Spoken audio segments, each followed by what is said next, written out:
Estamos de regreso. Errores cometidos en la ortografía. Y pido perdón a Dios en primer lugar. Pido perdón para ustedes.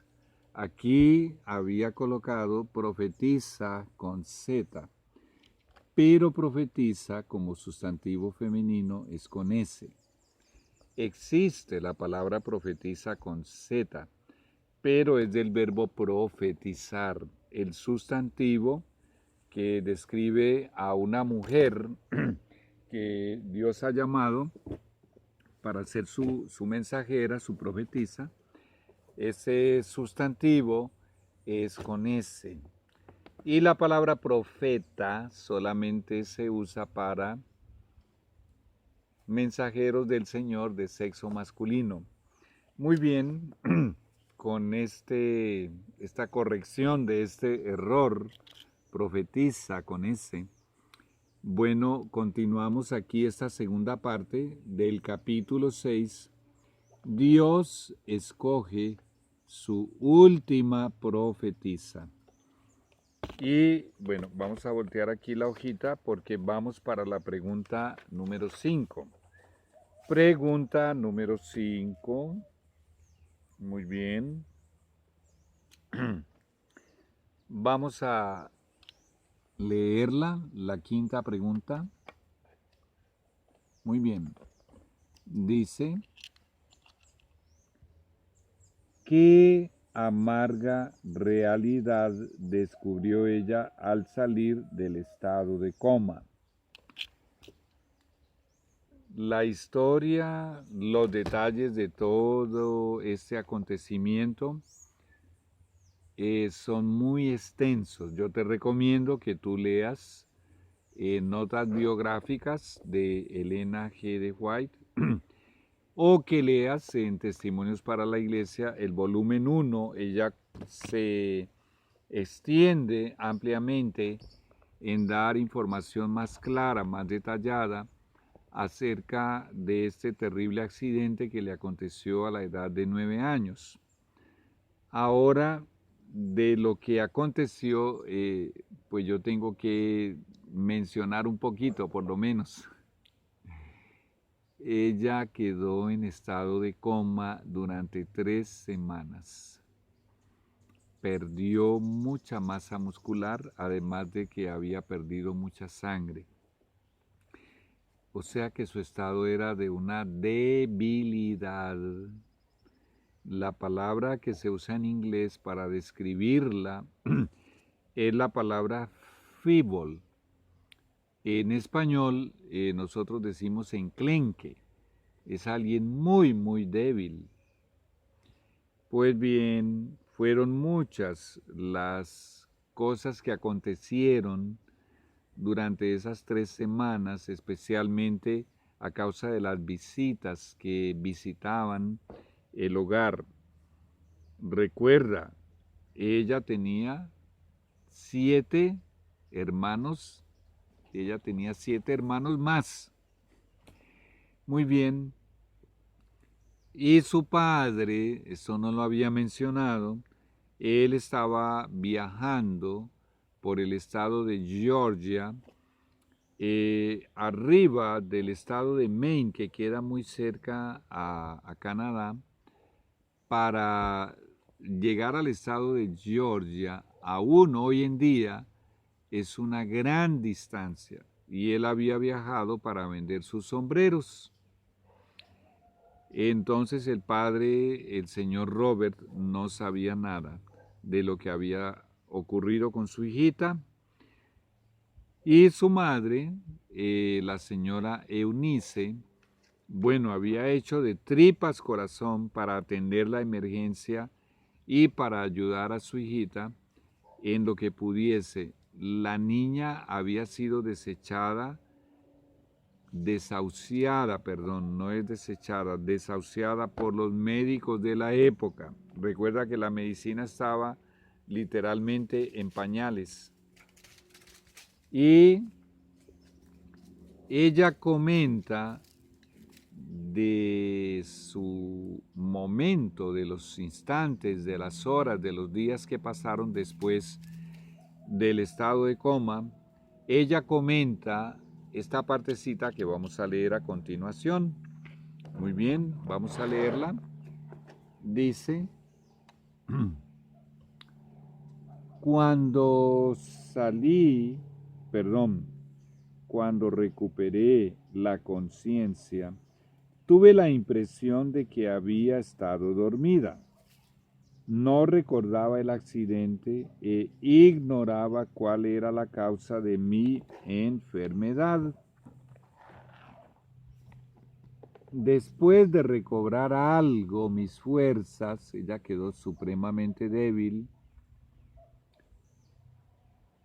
Sentí curiosidad al oír decir a los que venían a visitarme, qué lástima, no la hubiera reconocido, y otras expresiones parecidas.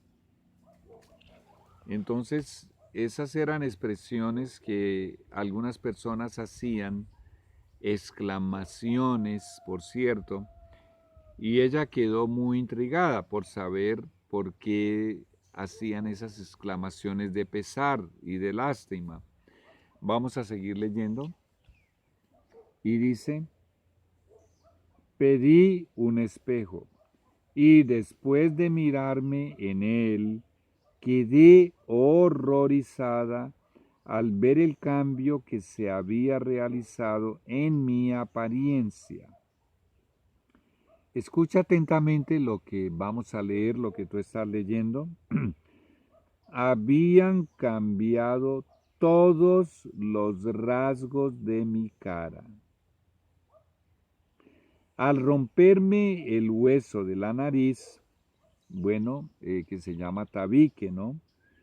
Al romperme el hueso de la nariz, se había desfigurado mi rostro.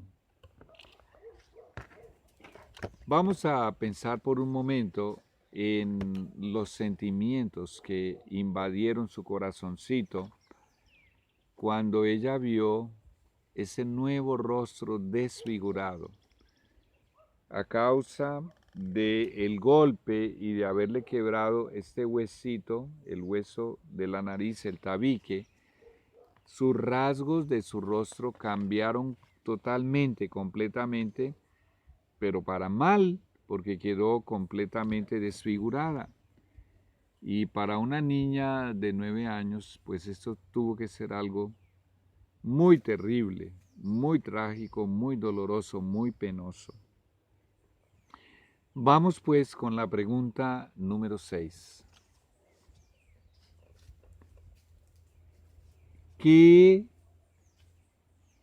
hermosas anotaciones escribió ella acerca de la forma en que finalmente abordó las consecuencias de su tragedia? Muy bien, vamos a leerlo. Por este tiempo comencé a orar a Dios y a pedirle que me preparase para la muerte. Cuando nuestros amigos cristianos venían de visita, le preguntaban a mi madre si me había hablado acerca de la muerte. Yo escuchaba estas conversaciones y me sentía estimulada. Recuerda que su madre, la señora Eunice, era una cristiana muy consagrada, muy genuina, era una verdadera hija de Dios, una verdadera misionera, y obviamente que las expresiones y las declaraciones de su madre en cuanto a estas preguntas y a estas intrigas de algunas de las personas que le visitaban, en cuanto a prepararla para la muerte y en cuanto a si le había hablado, las respuestas que ella daba, pues obviamente para que la estimularan tenían que ser las expresiones de un corazón puro, de un corazón santo. Esa señora era una verdadera hija de Dios, una verdadera cristiana. Tenemos algunos mosquitos. Muy bien. Y continuamos leyendo y dice, allí estamos.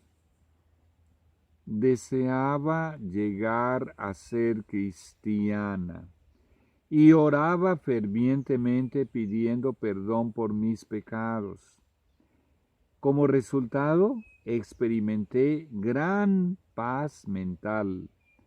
Amé a todos y sentí grandes deseos de que todos tuvieran sus pecados perdonados y amaran a Jesús como yo lo amaba. Mira los sentimientos del corazón de una niñita de 9 años que tuvo padres cristianos auténticos, verdaderos, genuinos, consagrados, y le dieron una formación moral preciosa, le dieron una formación espiritual maravillosa. Dice, vamos a recordarlo, deseaba llegar a ser cristiana, pedía perdón por sus pecados. Dice que el resultado de esas oraciones fervorosas fueron el experimentar gran paz mental, una libertad, una paz invadió su alma. Ahora escucha esto, amé a todos, su corazón estaba inflamado del amor de Cristo y dice que sintió grandes deseos de que todos tuvieran sus pecados perdonados y que llegaran a amar a Jesús como ella lo amaba. Una niña de 9 años. Bien, aquí hay una lección. En su tierna edad, los niños pueden sí llegar a tener una relación con Jesús.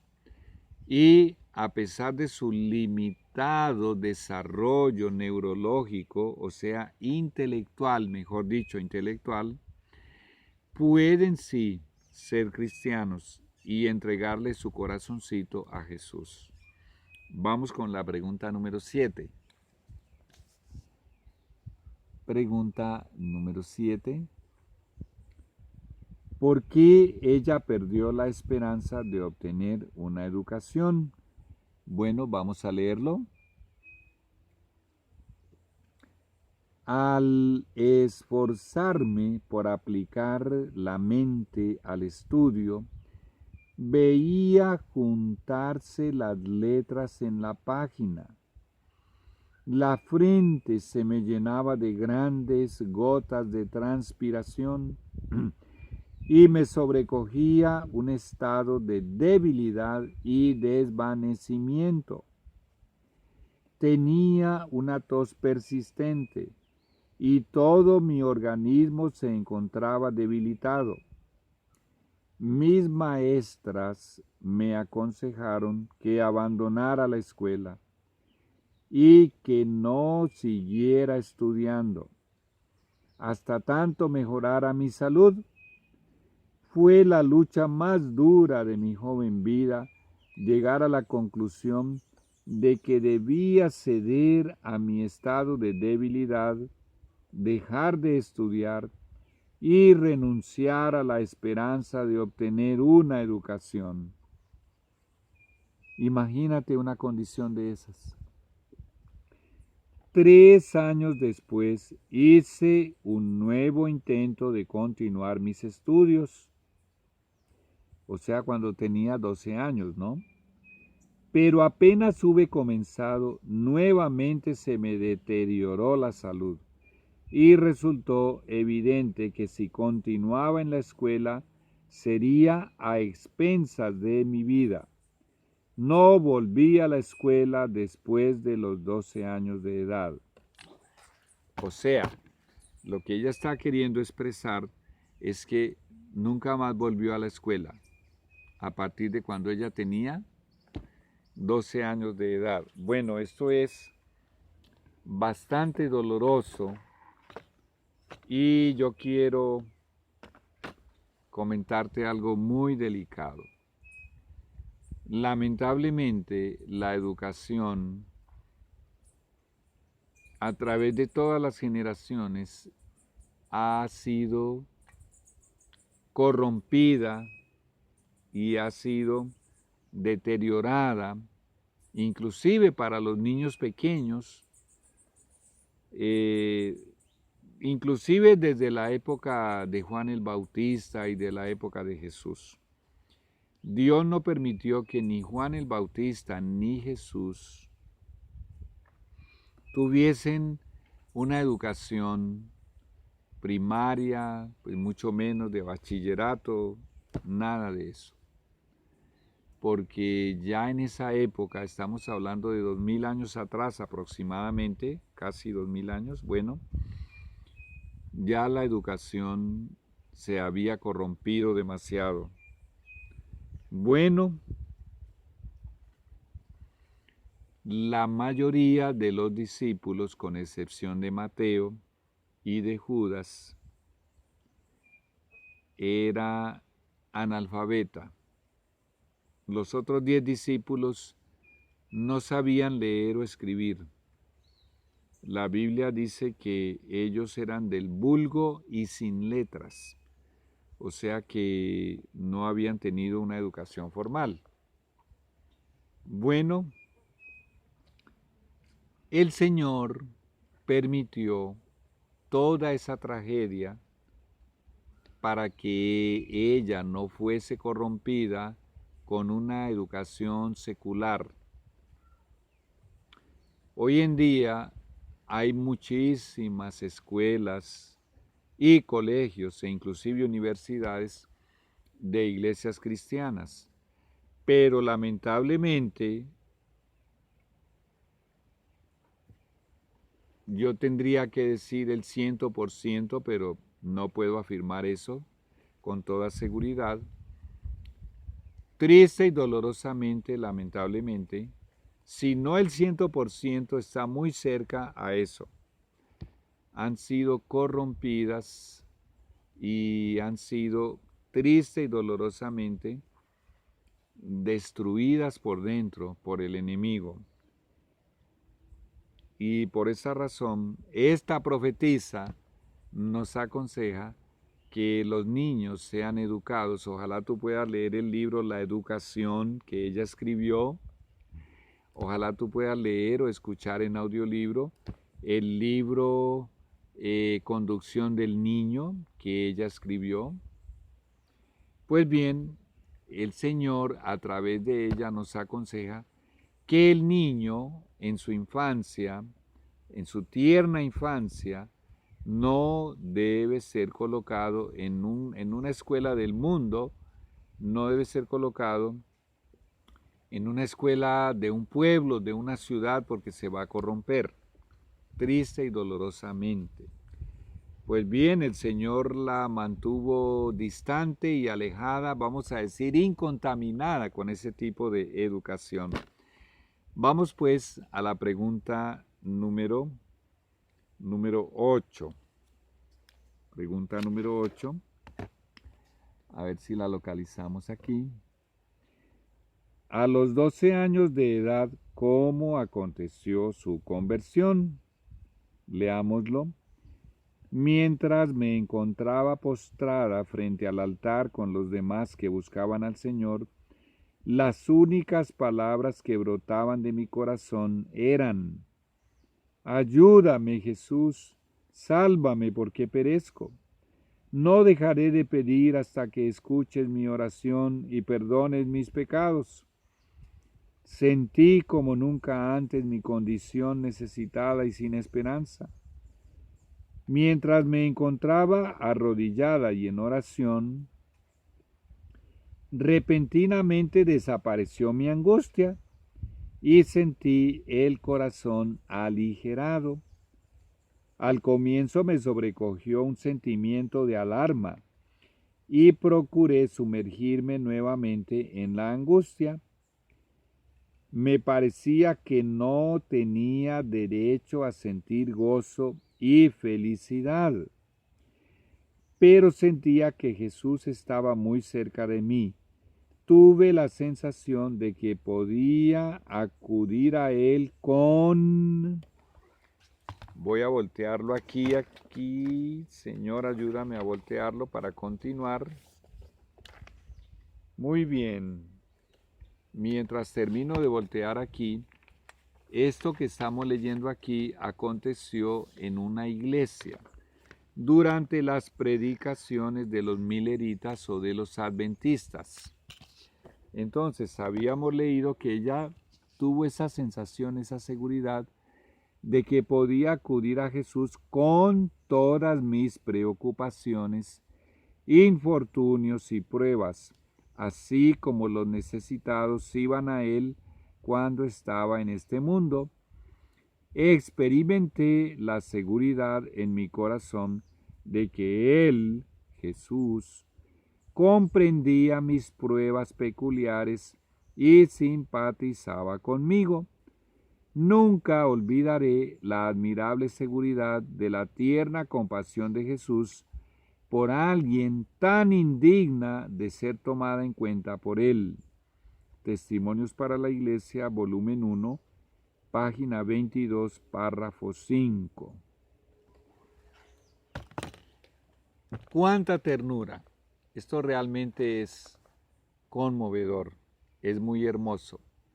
La forma tan humilde, tan sencilla, como ella narra su conversión, tan auténtica, tan original.